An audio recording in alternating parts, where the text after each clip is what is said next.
Porque si la sangre de los toros y de los machos cabríos y las cenizas de la becerra rociadas a los inmundos santifican para la purificación de la carne, cuánto más la sangre de Cristo, el cual mediante el Espíritu Eterno se ofreció a sí mismo sin mancha a Dios, limpiará vuestras conciencias de obras muertas para que sirváis al Dios vivo. Hebreos 9, 13, 14.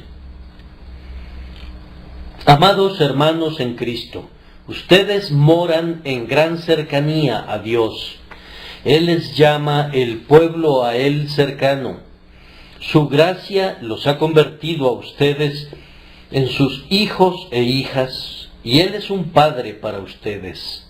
Su palabra es cumplida en ustedes, habitaré y andaré entre ellos, y seré su Dios, y ellos serán mi pueblo. Recuerden que su favorecida posición como hijos de Dios los ha colocado bajo una peculiar disciplina, pues ahora Dios los trata como hijos, y los hijos están sujetos a las normas del hogar. El Señor será santificado en los que a Él se acercan. Un favor especial implica una norma especial. No se hicieron estrictas leyes para el comportamiento de los amalecitas, ni de los amorreos, ni de los egipcios, porque ellos estaban muy alejados de Dios, y Él pasó por alto los tiempos de su ignorancia. Pero el Señor apartó a Israel para que fuese su pueblo, y vino y habitó en medio de la congregación. La tienda sagrada en la que mostró su presencia fue plantada en el centro del campamento, y allí el grandioso rey enarboló su estandarte de fuego y de nube. Por esto, como el Señor llevó al pueblo tan cerca de Él, lo sujetó a leyes especiales vigentes para su palacio, más bien que para las inmediaciones de su dominio.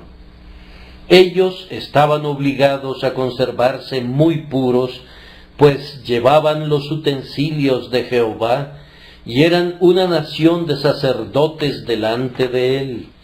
Tenían que ser santos espiritualmente, pero como estaban en su niñez, se les tenía que enseñar esto mediante leyes que se referían a la purificación externa.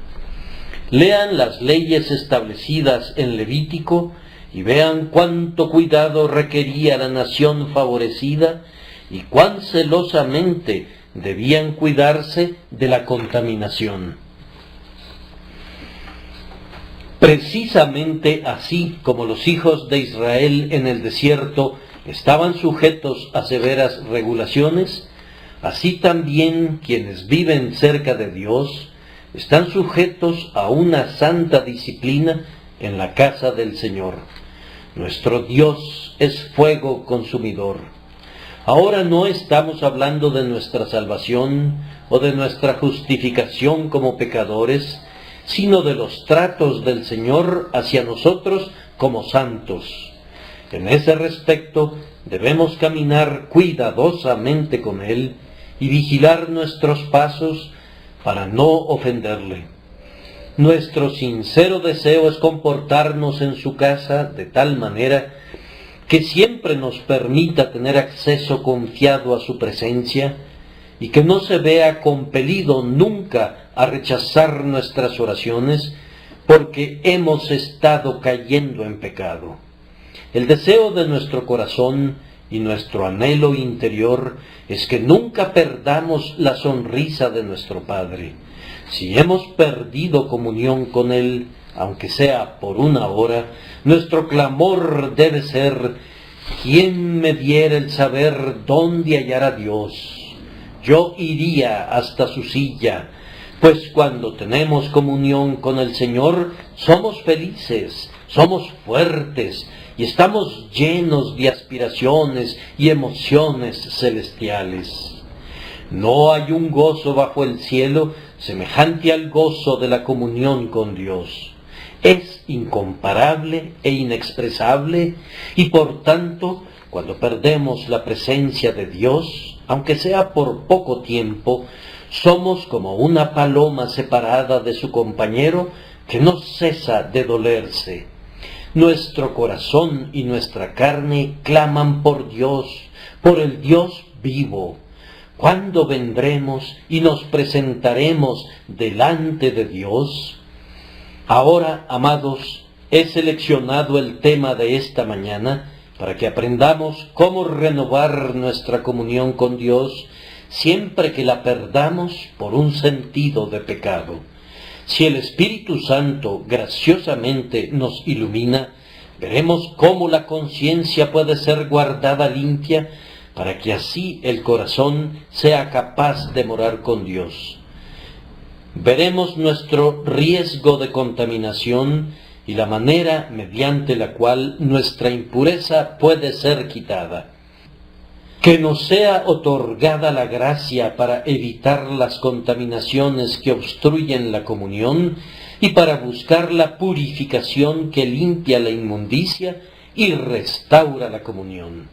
Primero, voy a esforzarme por describir el tipo al que alude el apóstol con las palabras las cenizas de la becerra rociadas a los inmundos, y después, en segundo lugar, vamos a engrandecer al antitipo haciendo hincapié en las palabras cuanto más la sangre de Cristo, el cual mediante el Espíritu Eterno se ofreció a sí mismo sin mancha a Dios, limpiará vuestras conciencias de obras muertas para que sirváis al Dios vivo.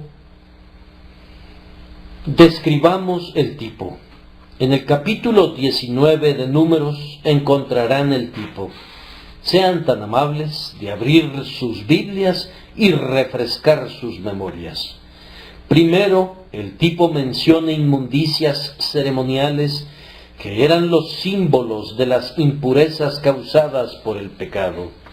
Los israelitas podían volverse inmundos con suma facilidad hasta quedar incapacitados de ir al tabernáculo de Jehová. Habían inmundicias vinculadas tanto con el nacimiento como con la muerte, con los alimentos y con las bebidas, con los vestidos y con las casas.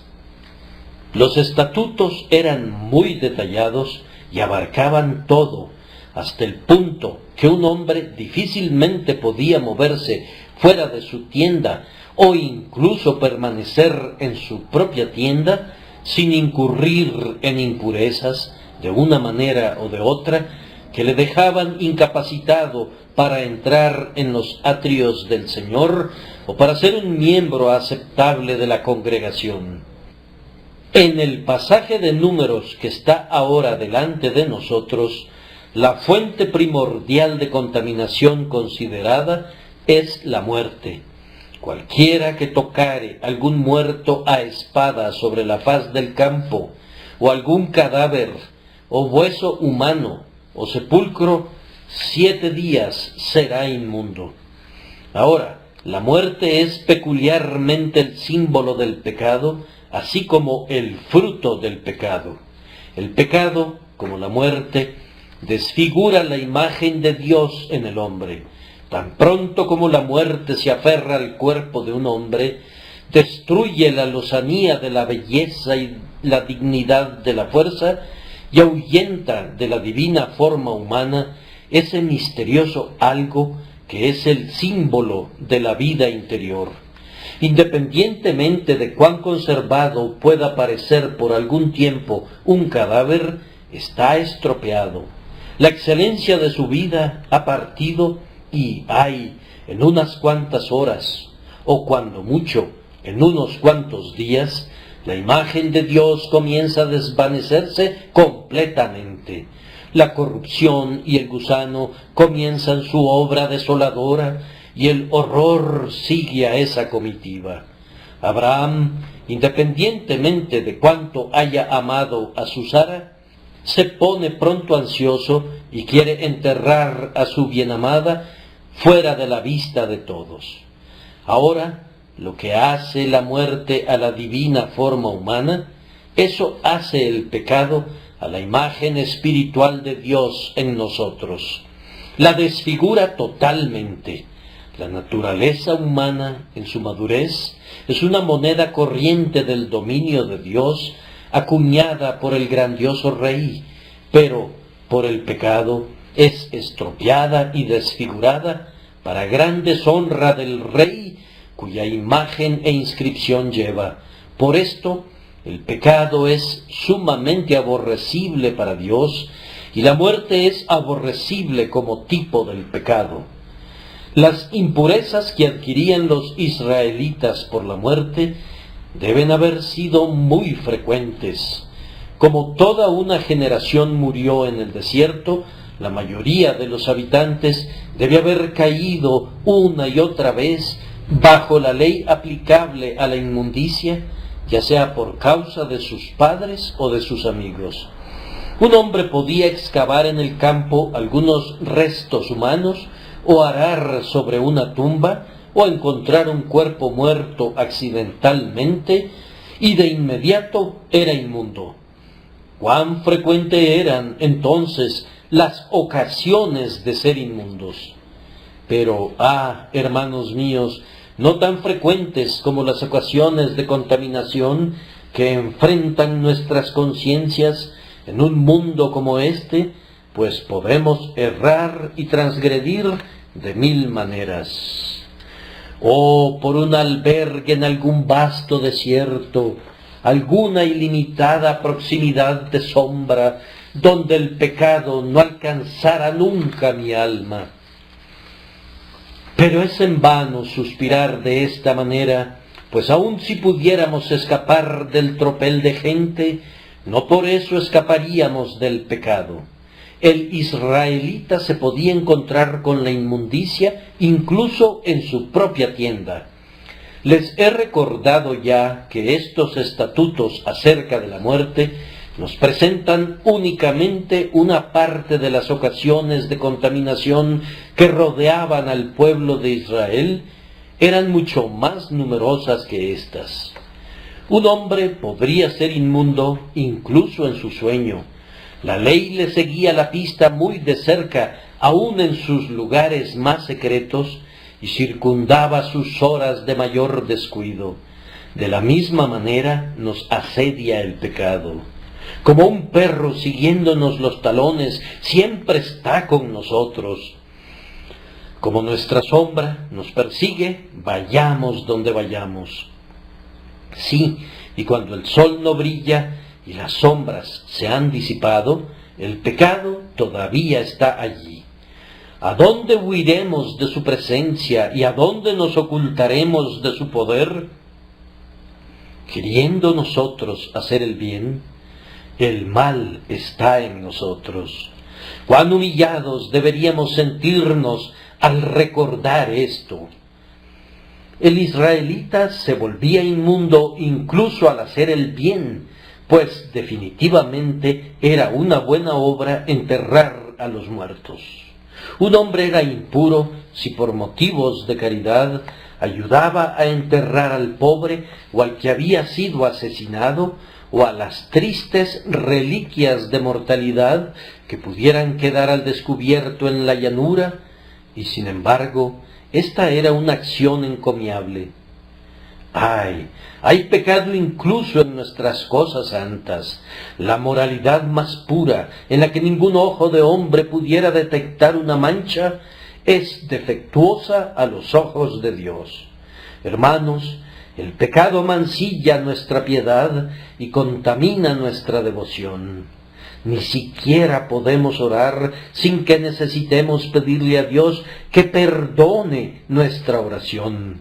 Nuestros actos de fe conllevan una medida de incredulidad, pues la fe no es nunca tan sólida como debería serlo. Nuestras lágrimas penitenciales tienen algún componente de impenitencia en ellas, y nuestras aspiraciones celestiales tienen una medida de carnalidad que las degrada. El mal de nuestra naturaleza se adhiere a todo lo que hacemos. ¿Quién hará limpio a lo inmundo? Nadie. De una forma o de otra, la inmundicia nos alcanzará. Hemos sido lavados una vez con la sangre de Jesús y estamos limpios delante del tribunal de Dios. Y, sin embargo, en la familia divina necesitamos que nuestros pies sean limpiados después de caminar un rato por este mundo polvoriento, y no hay ningún discípulo que esté por encima de la necesidad de este lavamiento. A cada uno de nosotros y a todos, el Señor nos dice: si no te lavare, no tendrás parte conmigo. Si un hombre tocaba a un muerto, no solamente se volvía inmundo, sino que se convertía en fuente de inmundicia. Y todo lo que el inmundo tocare será inmundo, y la persona que lo tocare será inmunda hasta la noche. Mientras un hombre permaneciera inmundo, no podía subir a la adoración a Dios, y estaba en peligro de ser cortado de entre la congregación, por cuanto, dice la ley, contaminó el tabernáculo de Jehová. La contaminación brotaba del contaminado. ¿Acaso ustedes y yo podemos recordar lo suficiente cuánto mal diseminamos cuando estamos fuera de la comunión con Dios? Cualquier temperamento poco generoso proyecta su sombra en los demás.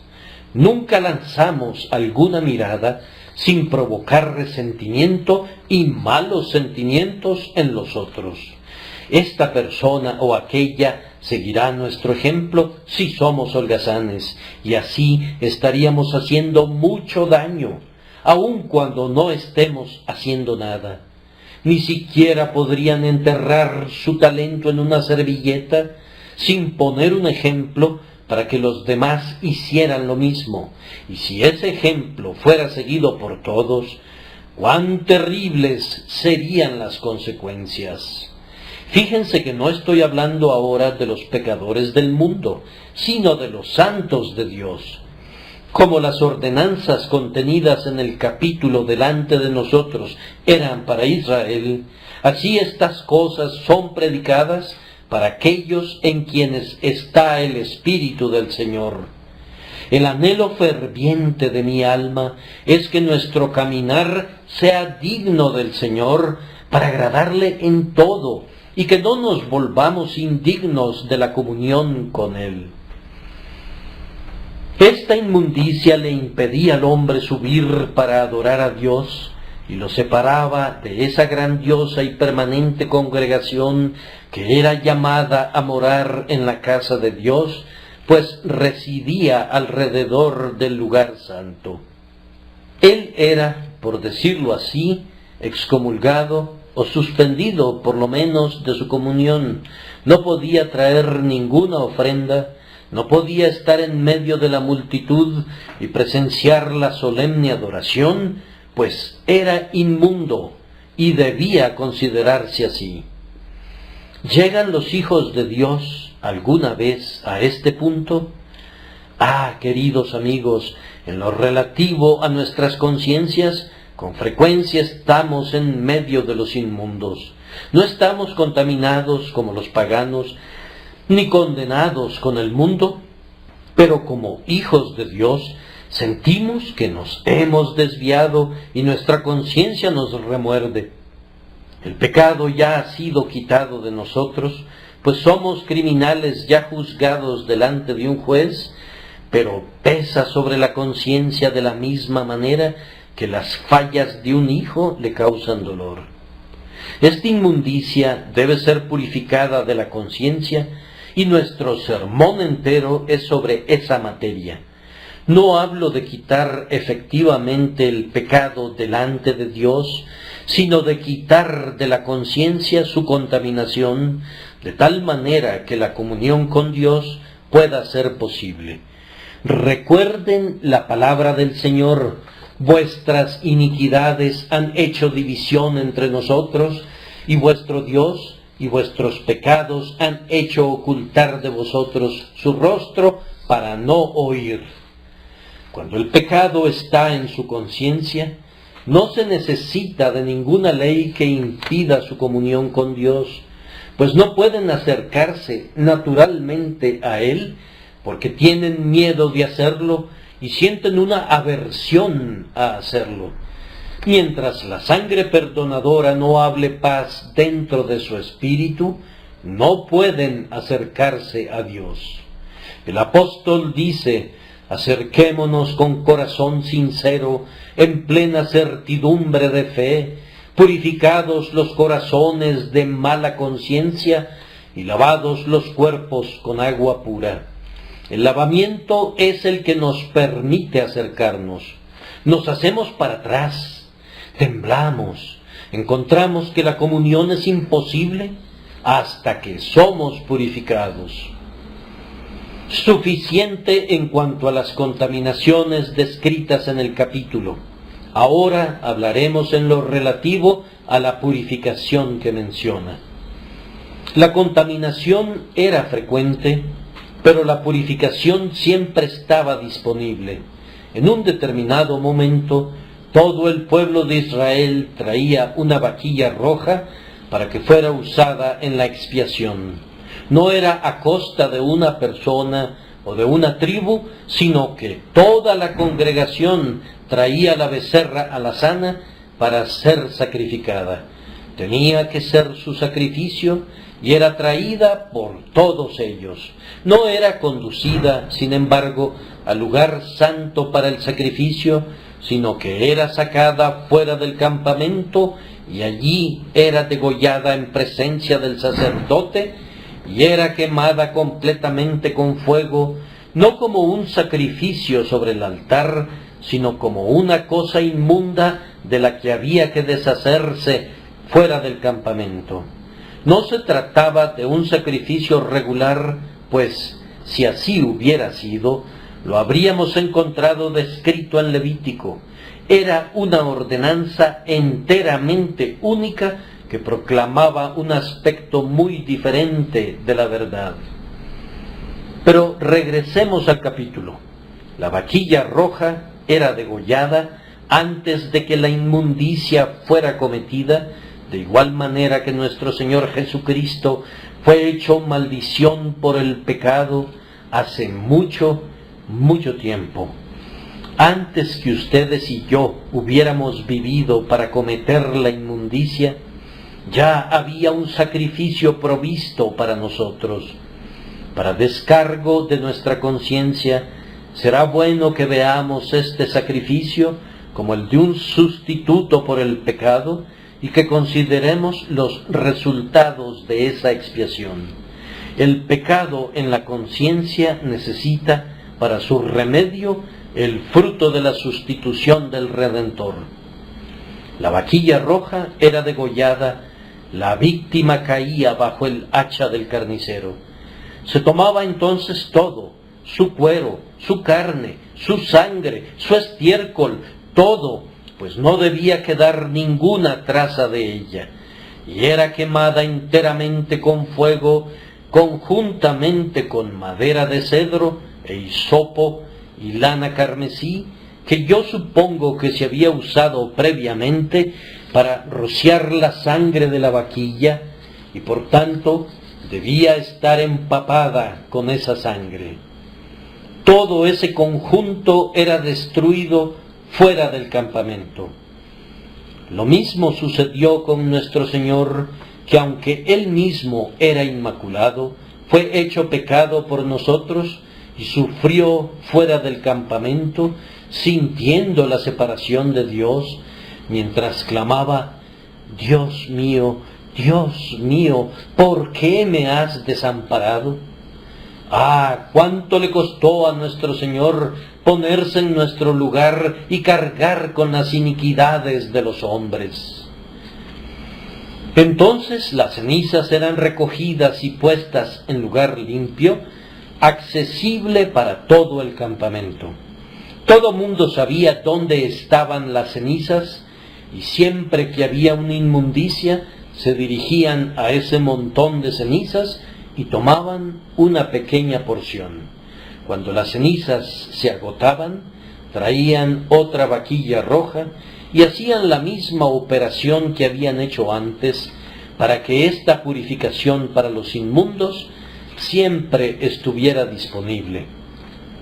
Pero aunque esta vaquilla roja era degollada para todos, y la sangre era rociada hacia la parte delantera del tabernáculo de reunión, nadie derivaba ningún beneficio personal en referencia a su propia inmundicia, a menos que la utilizara personalmente.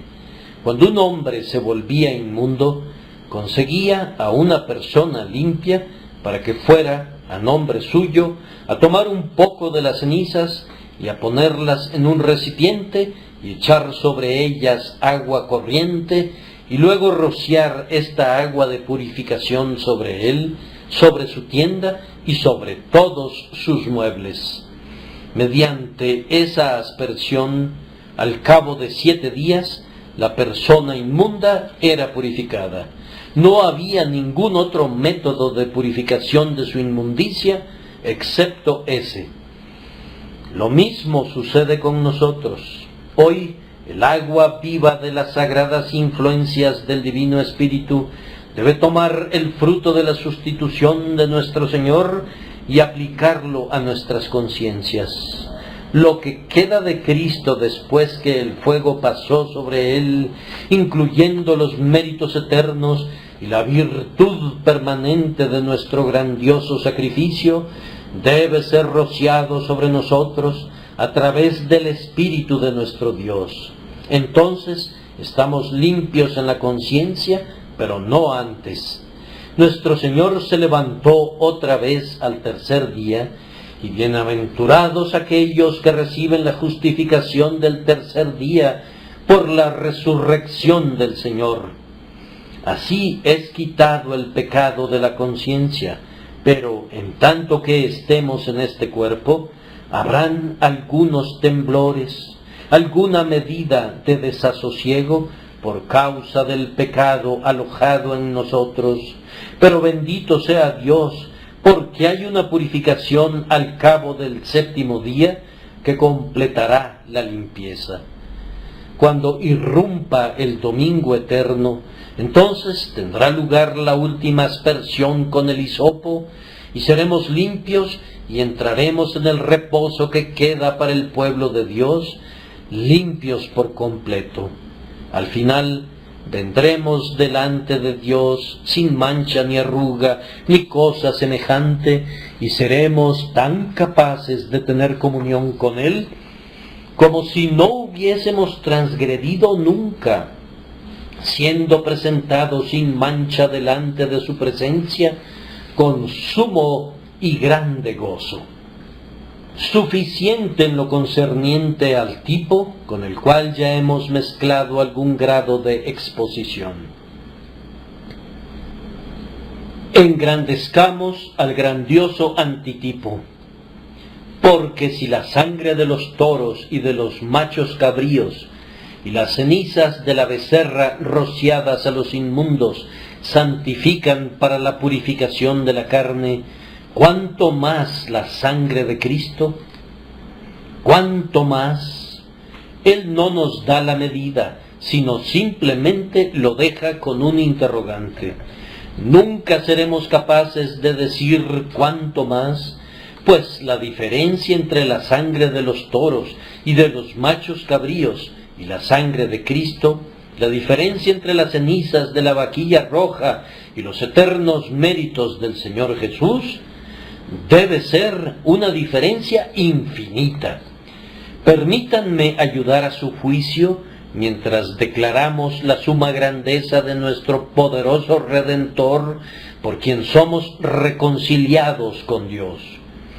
Primero, entonces, nuestra impureza es mucho mayor, pues la impureza de la que habla nuestro texto está en la conciencia. Ahora, yo puedo creer que el israelita, cuando se volvía inmundo por tocar un cadáver por necesidad o un pedazo de un hueso por accidente, no sentía nada en su conciencia, pues no había pecado en ese asunto, era sólo ceremonialmente inmundo y eso era todo. Su incapacidad ceremonial le turbaba, pues habría estado muy contento de subir al tabernáculo del Señor y tener compañerismo con las huestes de Israel, pero no había nada en su conciencia. Si hubiera habido algo, la sangre de los toros y de los machos cabríos no le hubiera podido ayudar. Amados, ustedes y yo sabemos lo que es, a veces, tener inmundicia sobre nuestras conciencias y tener que lamentarnos porque nos hemos descarriado de los mandamientos del Señor. Los impíos no se afligen así. Su conciencia los acusa espasmódicamente, pero ellos nunca escuchan sus acusaciones como para sentir su incapacidad de acercarse a Dios. Es más, pueden llegar a ponerse de rodillas con una conciencia culpable y pretender ofrecer a Dios el sacrificio de la oración y la alabanza, mientras todavía no son perdonados y están desunidos y son rebeldes. Ustedes y yo, si en verdad somos el pueblo del Señor, no podríamos hacer eso. La culpa en nuestra conciencia es para nosotros algo terrible. No hay dolores corporales, no hay torturas infligidas por la Inquisición que sean del todo comparables a los látigos de alambre ardiente que flagelan a la conciencia culpable. Cuando oigan a personas que hablan acerca de las horribles figuras de la edad medieval con relación al infierno, las fuertes metáforas usadas algunas veces por los ortodoxos hasta el día de hoy, recuerden que sólo son figuras y entonces que cualquiera que haya sentido las agonías de una conciencia culpable juzgue si las figuras podrían ser exageradas. Es algo terrible que te sientas culpable y en la medida que seas mejor, más te afligirás al encontrarte conscientemente en el estado indebido. Yo le pregunto a cualquier hombre regenerado aquí que en el fondo tenga ya una seguridad de que su pecado ha sido perdonado delante de Dios, si puede hacer el mal sin dolerse. Siempre que transgredes y estás consciente de ello, aunque no dudes del amor de Dios hacia ti, ¿no eres como alguien que tiene rotos todos sus huesos? Yo sé que es así, y entre mejor seas, más intenso será el terror de tu espíritu cuando la culpa esté sobre tu conciencia en cualquier medida. Bien, ahora, lo que puede quitar la culpa de la conciencia debe ser infinitamente mayor que lo que podía quitar una simple contaminación ceremonial. Hermanos, la culpa en la conciencia es el más eficaz impedimento para que nos acerquemos a Dios. El Señor llama a su pueblo para que se acerque a Él, y hay un camino de acceso que siempre está abierto, pero en la medida en que estés consciente de pecado, estás renuente a usar esa vía de acceso. Podemos venir a Dios como pecadores para buscar perdón, pero no podemos venir delante del Señor como amados hijos mientras haya alguna desaveniencia entre nosotros y nuestro grandioso Padre. No, debemos estar limpios o no podríamos acercarnos a Dios. Vean cómo los sacerdotes lavaban sus pies en la fuente de bronce antes de ofrecer incienso al Señor. No podemos tener comunión con Dios mientras haya un sentido de pecado inconfesado y sin perdón sobre nosotros. Reconciliaos con Dios es un texto tanto para santos como para pecadores. Los hijos pueden tener desavenencias con un padre, así como los rebeldes pueden tenerlas con un rey. Debe haber unidad de corazón con Dios, o habrá un fin a la comunión, y por tanto la conciencia debe ser limpiada. El hombre que era inmundo podría haber subido al tabernáculo si no hubiese habido ninguna ley que se lo impidiera, y es posible que hubiera podido adorar a Dios en espíritu, independientemente de su descalificación ceremonial. La contaminación no era una barrera en sí misma, excepto en tanto que era típica. Pero el pecado en la conciencia es una pared natural entre Dios y el alma. No puedes entrar en una comunión amorosa con Él hasta que la conciencia esté despejada. Por tanto, los exhorto a que vuelen de inmediato a Jesús en busca de paz. Amados, si nuestras conciencias estuvieran más plenamente desarrolladas de lo que están, tendríamos tan gran sentido de la frecuencia de nuestra inmundicia como el israelita consciente tenía la conciencia de su riesgo de inmundicia ceremonial. Les digo solemnemente que la plática que hemos escuchado últimamente acerca de la perfección en la carne proviene del ego y de la ignorancia de la ley. Cuando he leído expresiones que parecen afirmar que quienes las decían estaban totalmente libres de pecado, de pensamiento y de palabra y de actos, he sentido lástima por las víctimas engañadas de la presunción y me he estremecido ante su espíritu. Entre más rápido sea limpiada de la iglesia de Dios esta jactancia, mejor. El pueblo verdadero de Dios tiene dentro de sí el espíritu de la verdad que lo convence de pecado, y no el espíritu arrogante y mentiroso que conduce a los hombres a decir que no tienen pecado.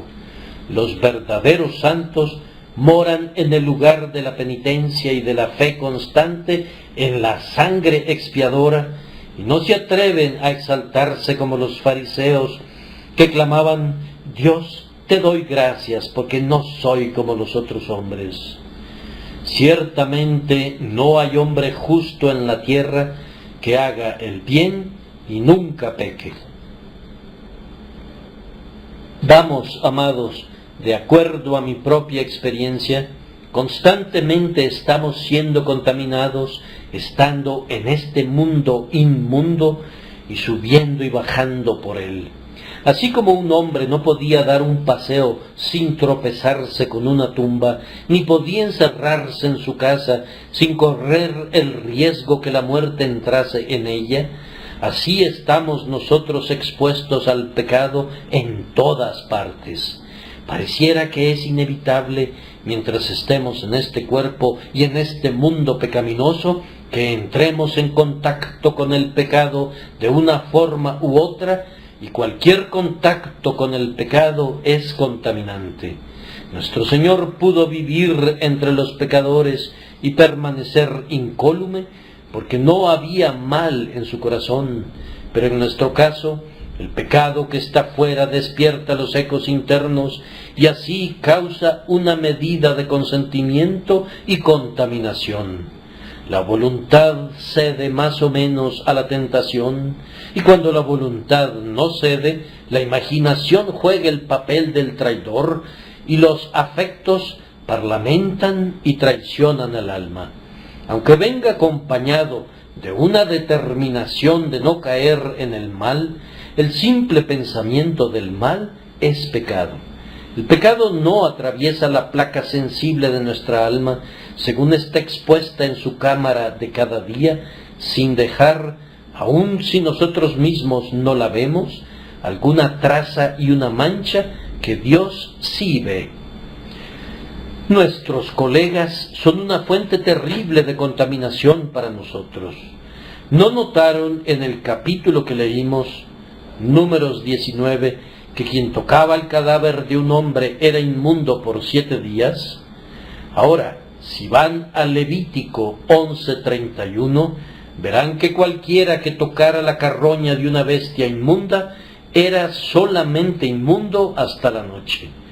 De esta forma, el hombre muerto era 7 veces más inmundo que un animal muerto. Esa es la evaluación que hace Dios del hombre caído, no regenerado, y es una evaluación justa, pues los hombres perversos hacen muchas cosas que las bestias brutas no hacen nunca. Todos los hombres impíos nos manchan, y no estoy seguro que pueda terminar allí, pues la verdad es todavía más amplia. No me importa cómo escojan a sus amistades, y deberían ser muy selectivos al escogerlas, pero aunque solo se asocien con santos, ellos también serán ocasión de pecado para ustedes en un momento o en otro. Habrá algo en ellos, incluso acerca de su santidad, que pueda despertar su idolatría hacia ellos o su envidia de ellos y de una forma u otra conducirlos a pecar. Tú no puedes estar completamente libre de inmundicia, ya que eres hombre inmundo de labios y habitas en medio de pueblo que tiene labios inmundos, y por tanto siempre tendrás necesidad de usar el mecanismo de la purificación que el Señor ha preparado y revelado. Recuerda que en el tipo el menor roce contaminaba. Si únicamente levantaban un hueso, los israelitas eran inmundos. Si simplemente pasaban sobre una tumba, se volvían inmundos. Hermanos míos, los mejores de ustedes difícilmente pueden leer en el periódico un relato de un crimen sin que se les pegue alguna mancha. No pueden ver el pecado en otra persona sin estar en terrible peligro de ser, en alguna medida, afectados por ello.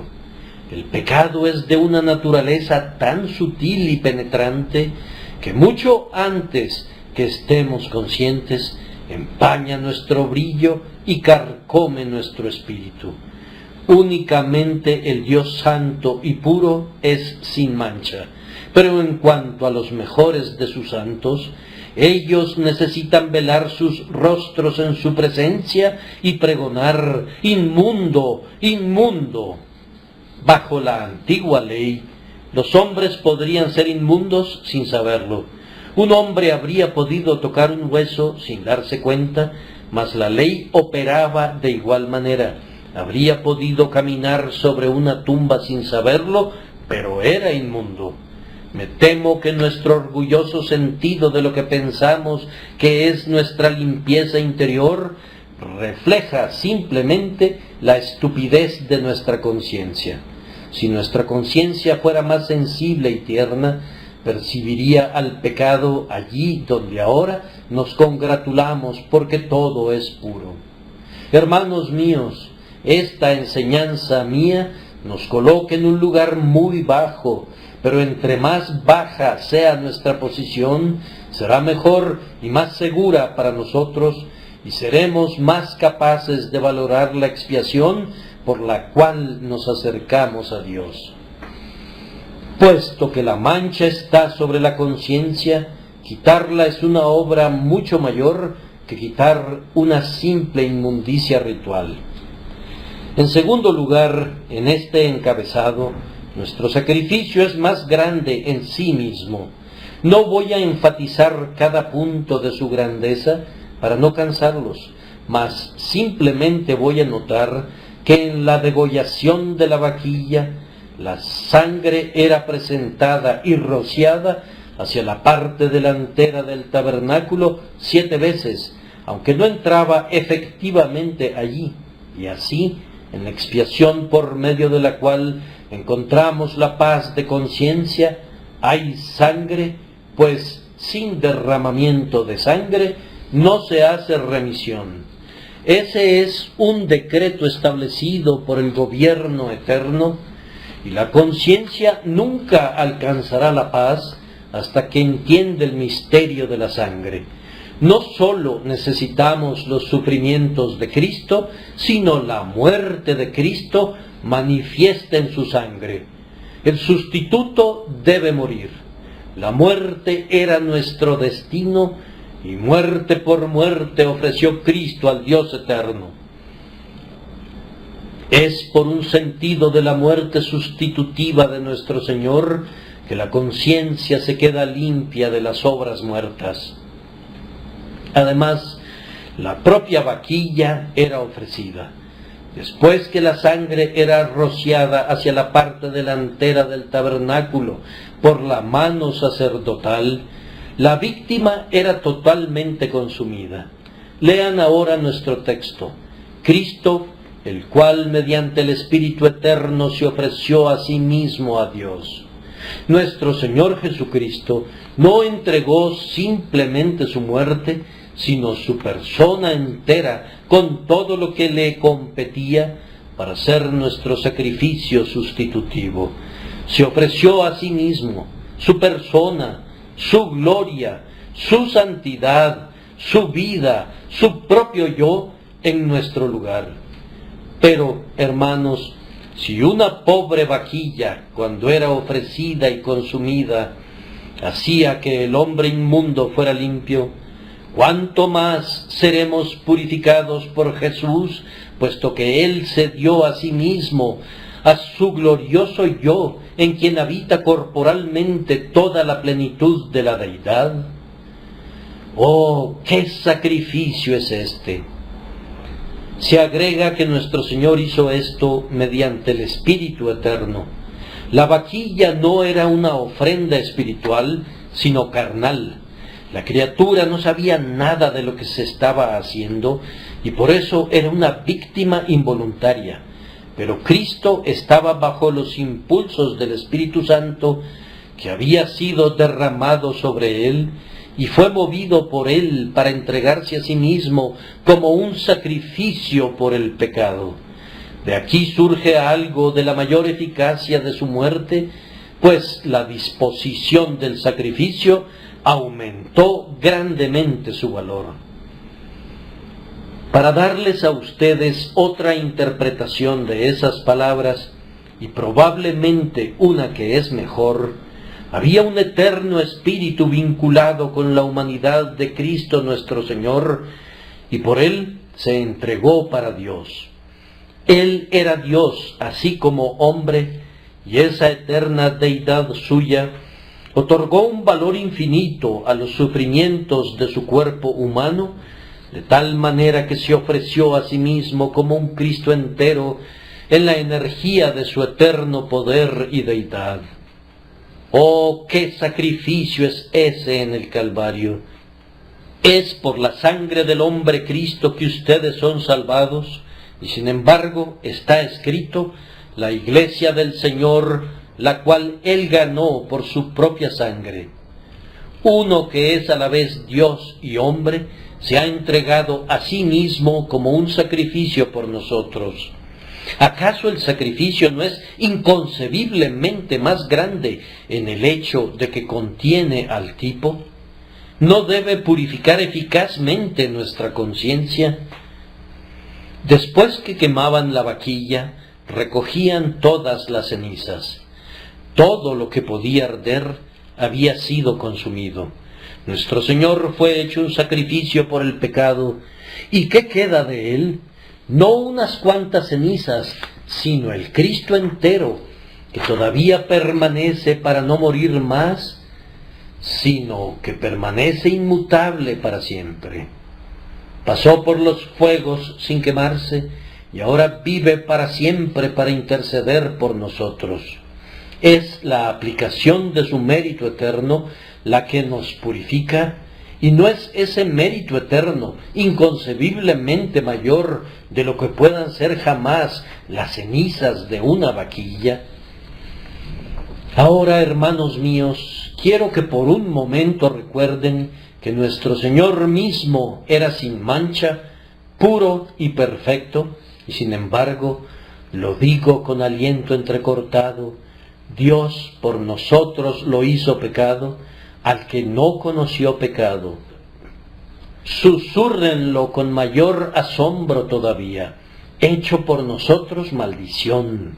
Sí, una maldición porque está escrito, maldito todo el que es colgado en un madero. Esa vaquilla roja, aunque sin ninguna falta, y sobre la cual no se había puesto yugo, era considerada una cosa inmunda. Sáquenla del campamento, no debe vivir, mátenla, es una cosa inmunda, quémenla enteramente, pues Dios no puede soportarla. Contemplen y maravíllense que el propio y adorable Hijo siempre bendito de Dios, en inconcebible condescendencia de amor inefable, tomó el lugar del pecado, el lugar del pecador, y fue contado con los inicuos. Él debe morir clavándolo a una cruz. Debe ser abandonado por los hombres, y el propio Dios le desampara. Con todo eso, Jehová quiso quebrantarlo, sujetándolo a padecimiento, cuando haya puesto su vida en expiación por el pecado. Todos nosotros nos descarriamos como ovejas, cada cual se apartó por su camino, mas Jehová cargó en él el pecado de todos nosotros, no el castigo simplemente, sino la iniquidad. El pecado mismo fue puesto sobre el siempre bendito. Los sabios de nuestra época dicen que es imposible que el pecado sea imputado legalmente al inocente. Eso es lo que dicen los filósofos, pero Dios declara que así se hizo. Al que no conoció pecado, por nosotros lo hizo pecado. Por tanto, fue posible. Sí, así se hizo. Consumado es. El sacrificio entonces es mucho mayor. Cuanto más la sangre de Cristo, podemos clamar exultantes conforme pensamos en ello, el cual, mediante el Espíritu Eterno, se ofreció a sí mismo sin mancha a Dios, limpiará vuestras conciencias de obras muertas, para que sirváis al Dios vivo. Ahora daremos un paso al frente. Como la contaminación y el sacrificio eran mayores, así la limpieza es mucho mayor. El poder purificador de la sangre de Cristo debe ser mucho mayor que el poder limpiador del agua mezclada con las cenizas de la vaquilla. Pues, primero, el agua no podía limpiar a la conciencia de pecado, pero la aplicación de la expiación puede hacerlo y lo hace. No voy a hablar para nada esta mañana acerca de doctrina, sino acerca de hechos. ¿Han sentido alguna vez la expiación de Cristo aplicada por el Espíritu Santo a sus conciencias? Entonces, estoy seguro de que el cambio experimentado por su mente ha sido súbito y glorioso, como si las tinieblas de la medianoche se hubieran encendido con el brillo del mediodía. Yo recuerdo muy bien sus efectos sobre mi alma al inicio, y cómo rompió mis ataduras e hizo que mi corazón saltara lleno de deleite. Pero lo he encontrado igualmente poderoso desde entonces, pues cuando me estoy examinando a mí mismo delante de Dios, sucede algunas veces que fijo mis ojos sobre algún mal que he cometido y lo repaso hasta que su memoria corroe mi propia alma como un ácido cáustico, o como un gusano que carcome, o como carbones encendidos. He procurado argumentar que la falta era excusable en mí, o que hubo ciertas circunstancias que hacían casi imposible que yo pudiera hacer otra cosa, pero nunca he tenido éxito en aquietar mi conciencia de esa manera. Sin embargo, pronto estoy tranquilo cuando vengo delante del Señor y clamo: Señor, aunque yo soy tu propio amado Hijo, soy inmundo en razón de este pecado. Aplica nuevamente el mérito del sacrificio expiatorio de mi Señor, pues ¿no has dicho tú, si alguno hubiere pecado, abogado tenemos para con el Padre, a Jesucristo el justo? Señor, oye su alegato y perdona mis ofensas. Hermanos míos, la paz que viene de esta manera es muy dulce. No pueden orar aceptablemente sin esa paz, y deben dar gracias a Dios. Que no puedan orar pues es algo terrible continuar con sus devociones bajo un sentido de culpa, a diferencia de cuando la conciencia está tranquila. Es un mal hijo el que puede estar feliz cuando su padre no está complacido. Un verdadero hijo no puede hacer nada mientras no haya sido perdonado. Ahora, la aspersión de las cenizas de la vaquilla sobre el inmundo no era comprensible en cuanto a sus efectos por parte del que la recibía. Me refiero a que no había una conexión obvia entre la causa y el efecto. Supongamos que un israelita era inmundo y fue rociado con el agua. Ahora podía subir a la casa del Señor, pero ¿vería alguna razón del cambio? Diría: he recibido el agua de la separación y soy limpio, pero no sé por qué la aspersión de esas cenizas me haya limpiado, excepto porque Dios así lo ha establecido. Hermanos, ustedes y yo sabemos efectivamente cómo es que Dios nos ha limpiado, pues sabemos que Cristo ha sufrido en nuestro lugar. La sustitución explica el misterio y por esto tiene un mayor efecto sobre la conciencia que cualquier forma ritualística y externa que no pudiera ser explicada. La conciencia es el entendimiento ejercitado sobre los sujetos morales, y lo que convence al entendimiento que todo está bien, pronto da paz a la conciencia. El tiempo apremia y por tanto solo diré que, como las cenizas de la vaquilla eran para todo el campamento, así son los méritos de Cristo para todo su pueblo. Como fueron puestos allí donde son accesibles, así ustedes pueden venir siempre y participar del poder purificador de la preciosa expiación de Cristo. Como un simple rociamiento convertía en limpio lo inmundo, así también ustedes pueden venir y ser limpiados, aunque su fe sea pequeña y parezcan obtener poco de Cristo. Oh hermanos, el Señor Dios de infinita misericordia les da a conocer el poder de su grandioso sacrificio para que obre paz en ustedes, no después de 3 o de 7 días, sino al instante, y paz no simplemente por un tiempo, sino para siempre. Debo explicarles un enigma. Salomón, de acuerdo con la tradición judía, declaró que no entendía por qué las cenizas de la vaquilla hacían inmundo a todo el mundo, excepto a aquellos que ya eran inmundos. Ustedes vieron en la lectura que el sacerdote, el hombre que degollaba a la vaquilla roja, la persona que recogía las cenizas y el que mezclaba las cenizas con agua y las rociaba, todos se volvían inmundos por esos actos, y sin embargo las cenizas purificaban a los inmundos. ¿Acaso no es esto análogo al enigma de la serpiente de bronce? Fue por una serpiente que el pueblo fue mordido, y fue por una serpiente de bronce que eran salvados. Es por el ser de Cristo, considerado como inmundo, que nosotros somos limpiados, y la operación de su sacrificio es justo como la de las cenizas, pues revela la inmundicia y la quita.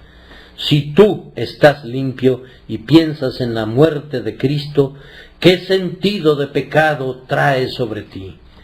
Pueden juzgar acerca del pecado por la expiación. Si son inmundos, acercarse a Cristo quita el pecado.